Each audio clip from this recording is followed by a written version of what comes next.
હાલના શાસકો અને અધિકારીઓ એવું તે કોઈ કામ કરતા નથી કે સંસ્કારી નગરી સ્માર્ટ શહેર બની શકે। કરોડોનો વેડફાટ થઈ રહ્યો છે, પરંતુ શહેરના રોડ હજુ પણ ખખડી ગયેલા છે। તો ચોમાસામાં ભૂવા પડે તે સમજી શકાય છે, પરંતુ વડોદરા શહેરમાં તો શિયાળામાં જ ભૂવો પડ્યો છે। ત્યારે શું થઈ રહ્યું છે ભૂવા નગરીમાં આખરે? આવો જોઈએ, જાણીએ, સમજીએ।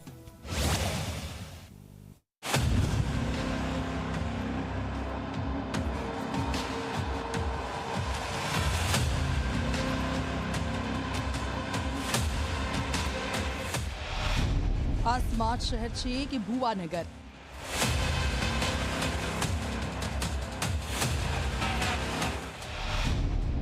વડોદરા સ્માર્ટ શહેર બની શકશે? કરોડોનો વેડફાટ પણ પરિણામ શૂન્ય। ગુણવત્તા વગરના કેમ બને છે રોડ?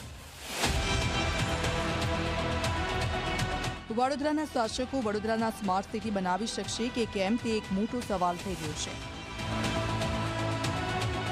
કેન્દ્ર સરકારે તો સ્માર્ટ શહેરોની યાદીમાં વડોદરાનો સમાવેશ કર્યો છે, પણ જે રીતે શાસકો વહીવટ કરી રહ્યા છે અને અધિકારીઓ કામ કરી રહ્યા છે, તેના પરથી તો નથી લાગતું કે આ શહેર ક્યારેય સ્માર્ટ શહેર બની શકશે। જુઓ આ દ્રશ્યો। ચોમાસામાં ભૂવો પડે એ તો સમજી શકીએ, પણ અહીં તો ભર શિયાળે ભૂવો પડ્યો છે। શહેરના અકોટા 4 રસ્તાથી ગાય સર્કલ જવાના રસ્તા પર મોટો ભૂવો પડ્યો છે। એવડો ભૂવો કે તેમાં અડધો વ્યક્તિ સમાઈ જાય। રોડ વચ્ચે ભૂવો પડ્યો છે અને ફૂટપાથ તરફનો રોડ બેસી ગયો છે।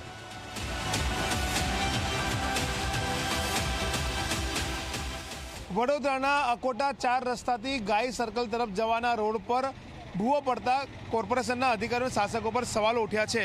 આ સ્માર્ટ રોડમાં સમાવેશ થાય છે અને કોર્પોરેશન દ્વારા થોડાક વર્ષો પહેલાં રોડ બનાવવા પાછળ કરોડો રૂપિયાનો ખર્ચ કર્યો હતો અને રોડ બનાવ્યો હતો, પરંતુ આપ જોઈ શકો છો કે વગર વરસાદે ભર શિયાળામાં ભૂવો પડ્યો છે। 4 ફૂટ પહોળો અને 3 ફૂટ ઊંડો જેટલો આજે ભૂવો છે તે પ્રથમ નજરે જોઈ શકાય છે અને કોર્પોરેશન દ્વારા માત્ર ભૂવાની ફરતે બેરિકેડિંગ કરીને સંતોષ માનવામાં આવ્યો છે, પરંતુ તેની કામગીરી કરવામાં નથી આવી। બીજી તરફ ભૂવાની બાજુમાં જે ફૂટપાથ આવેલો છે ત્યાં કેટલોક રોડ બેસી જવા પામ્યો છે, જેના કારણે પણ અહીંયા સવાલ ઉઠવા પામી રહ્યો છે। આ જે રોડ છે તે ટ્રાફિકથી ધમધમતો રોડ છે અને ટ્રાફિકથી ધમધમતા રોડ પર જ્યારે ભૂવો પડ્યો તો તાત્કાલિક તેનું રિપેરિંગ કામ કરવું પણ ખૂબ જરૂર છે અને કોર્પોરેશન દ્વારા માત્ર કામ ચાલુ છે, રસ્તો બંધ છે તેવા બોર્ડ લગાવી દેવામાં આવ્યા છે।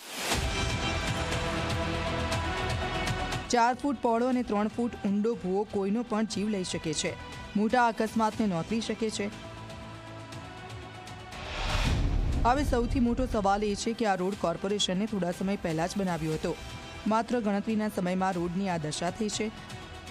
તેના પરથી સ્પષ્ટ સમજાય છે કે રોડના કામમાં મોટી ભાગબટાઈ થઈ હશે। અધિકારીઓ અને શાસકોના ઘરે પ્રસાદી પહોંચી હશે, તેથી જ આવો રોડ બન્યો હોય। સ્થાનિક લોકો આવા કામથી જોરદાર કંટાળ્યા છે। અકોટાથી ગાય સર્કલ તરફ જતો આ સ્માર્ટ સિટીનો સ્માર્ટ રોડ તરીકે ઓળખાતો આ રોડ છે, એમાં એક વધુ સ્માર્ટ ભૂવો પડ્યો છે અને આ સ્માર્ટ ભ્રષ્ટાચાર જે થઈ રહ્યો છે એ સ્પષ્ટપણે આપણે જોઈ શકીએ છીએ।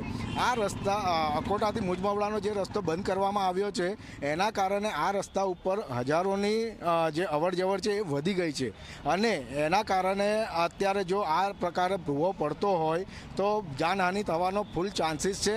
તાત્કાલિક ધોરણે આ તંત્રએ આ ભૂવાને પૂરવાનું કામ કરવું જોઈએ। સ્માર્ટ સિટીની વાત કરો છો તો અમે નહીં કહેતા કે વડોદરા આપણી સ્માર્ટ સિટીમાં છે, કેમ કે તમે જાણો કે ખાલી અકોટા વિધાનસભાના રોડમાં ઓછામાં ઓછા 22 થી 23 ભૂવા પડેલા છે અને તમારે જોવું હોય તો જોઈ લેજો। હું એડવાન્સ તમને કહું છું 2 થી 3 દિવસમાં તમારી પાછળ બીજો ભૂવો પડશે।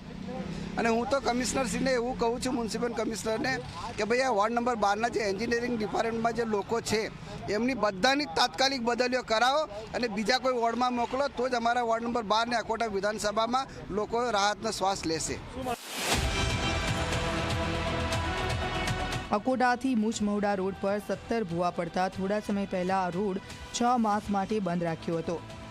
ફરી એકવાર ભૂવો પડવાનો ઘટનાક્રમ શરૂ થઈ જતા લોકો સવાલો કરી રહ્યા છે કે શું ફરી એકવાર કોર્પોરેશન રોડને બંધ કરી દેશે?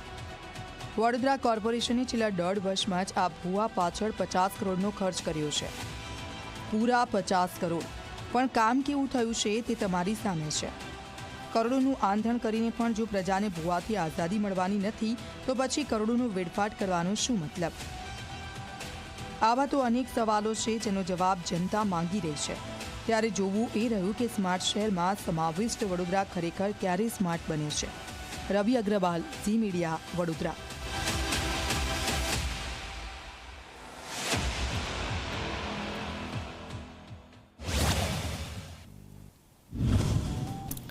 પહેલાંના જમાનામાં જેમ